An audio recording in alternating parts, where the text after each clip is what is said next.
नमस्कार. 2025 सालचं G20 काहीतरी खूप खास होतं. पहिल्यांदाच ही परिषद आफ्रिकेच्या भूमीवर झाली, जोहान्सबर्गमध्ये. या एका घटनेमुळे जागतिक राजकारणात अनेक प्रश्न उभे राहिले आहेत. चला तर मग या ऐतिहासिक बदलाचा नेमका अर्थ काय आहे हेच आज आपण समजून घेऊया. या परिषदेच्या मुळाशी एक खूप सुंदर आफ्रिकन संकल्पना आहे, उबुंटू. याचा सोपा अर्थ असा की मी आहे कारण आम्ही आहोत. म्हणजे आपली प्रगती इतरांपासून वेगळी नाही. याच सामूहिक भावनेने या संपूर्ण परिषदेला एक नवी दिशा दिली. आणि हो, ही काही साधीसुधी गोष्ट नव्हती. G20 सारखी मोठी परिषद पहिल्यांदाच आफ्रिकेत होणं ही एक ऐतिहासिक घटना होती. हे फक्त ठिकाण बदलण्यापुरतं नव्हतं, तर जागतिक पटलावर आफ्रिकेचं वाढतं महत्त्व अधोरेखित करणारं होतं. चला तर मग पाहूया आज आपण काय काय समजून घेणार आहोत.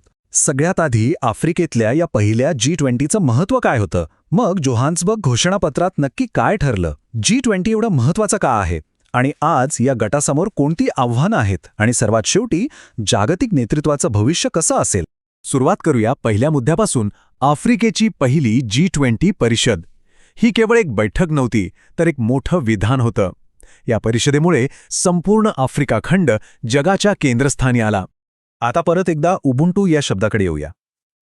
का आहे हा इतका महत्त्वाचा? कारण याच तत्वावर आधारित एकता, समानता आणि शाश्वतता ही या परिषदेची मुख्य थीम होती.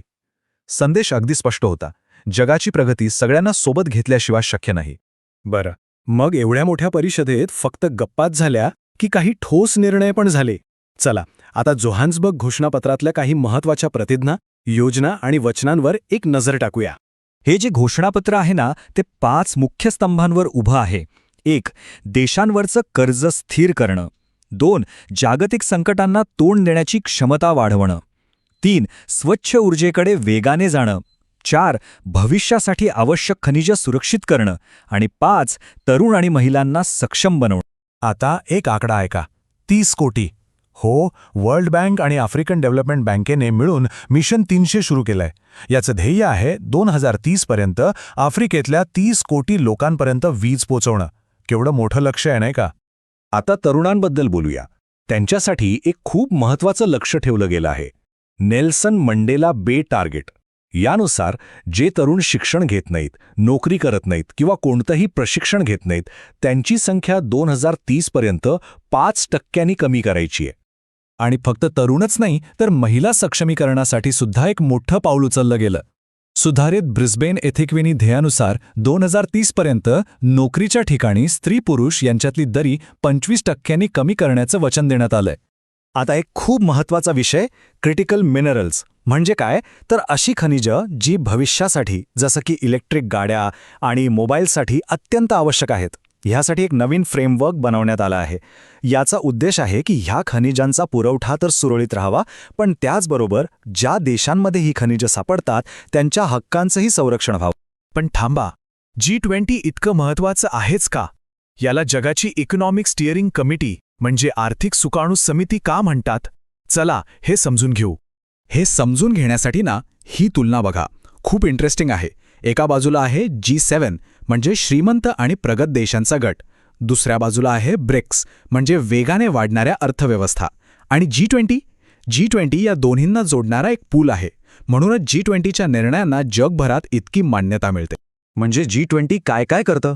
तर बघा, 2008 सारखं जागतिक आर्थिक संकट पुन्हा येऊ नये यासाठी प्रयत्न करणं, IMF आणि वर्ल्ड बँक सारख्या संस्थांमध्ये सुधारणा घडवून आणणं, आंतरराष्ट्रीय टॅक्स सारख्या विषयांवर नियम ठरवणं, आणि सगळ्यात महत्त्वाचं ग्लोबल साऊथ म्हणजे विकसनशील देशांचा आवाज जगासमोर मांडणं. आणि गेल्या काही वर्षांपासून एक मोठा बदल दिसतोय, तो म्हणजे ग्लोबल साऊथचा उदय.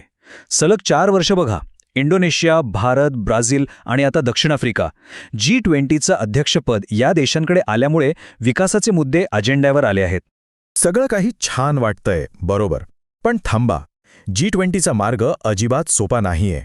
आज जगात जी विभागणी झालीय त्यामुळे या गटासमोर प्रचंड आव्हानं उभी आहेत. आज G20 समोर काही मोठी आव्हानं उभी आहेत. सदस्य देशांमध्येच राजकीय मतभेद आहेत, ज्यामुळे एकमत होणं कठीण झालंय. काही वेळा मोठे नेते बैठकीला येत नाहीत, त्यामुळे निर्णयांचं वजन कमी होतं. दिलेली आश्वासनं बंधनकारक नसल्यामुळे त्यांची अंमलबजावणी होत नाही. आणि अजेंड्यावर इतके विषय असतात की कशावरच नीट लक्ष देता येत नाही. याचं एक उत्तम उदाहरण म्हणजे कर्जफेडीसाठी बनवलेला कॉमन फ्रेमवर्क. कल्पना चांगली आहे, पण त्याची प्रक्रिया इतकी हळू आणि गुंतागुंतीची आहे की त्याच्यावर खूप टीका होतीये. आणि मग इथेच तो मोठा प्रश्न उभा राहतो. जी समिती एकमताने निर्णय घेण्यावर बनली आहे ती आजच्या या संघर्षमय जगात खरंच टिकू शकेल का? हा एक मोठाच प्रश्न आहे. तर मग या सगळ्या आव्हानांमध्ये G20चं भविष्य काय आणि जागतिक नेतृत्वाचं काय? जोहान्सबर्ग परिषद आपल्याला भविष्याबद्दल काय संकेत देते? या सगळ्या पार्श्वभूमीवर एक गोष्ट अगदी स्पष्ट होते. जोहान्सबर्ग परिषद ही भारतासाठी एक खूप मोठी संधी आहे. फक्त अजेंडा ठरवणं नाही, तर त्या अजेंड्याचं जागतिक नेतृत्वात रूपांतर करण्याची हीच योग्य वेळ आहे. आता भारताच्या नेतृत्वाची खरी परीक्षा 3 महत्त्वाच्या मुद्द्यांवर होणार आहे. गरीब देशांना कर्जमुक्ती मिळवून देण्यासाठी पुढाकार घेणं, भविष्यातील खनिजांची पुरवठा साखळी कशी असेल हे ठरवणं आणि भारताने यशस्वी केलेल्या डिजिटल पब्लिक इन्फ्रास्ट्रक्चर म्हणजेच DPIचा जगभर प्रसार करणं. आणि जाता जाता हा एक विचार मनात राहतोच, फक्त अजेंडा ठरवणं म्हणजे जगाचं नेतृत्व करणं आहे का, की त्यासाठी अजून काहीतरी लागतं? याचं उत्तरच कदाचित आपल्याला सांगेल की भविष्यातली जागतिक व्यवस्था कशी असेल.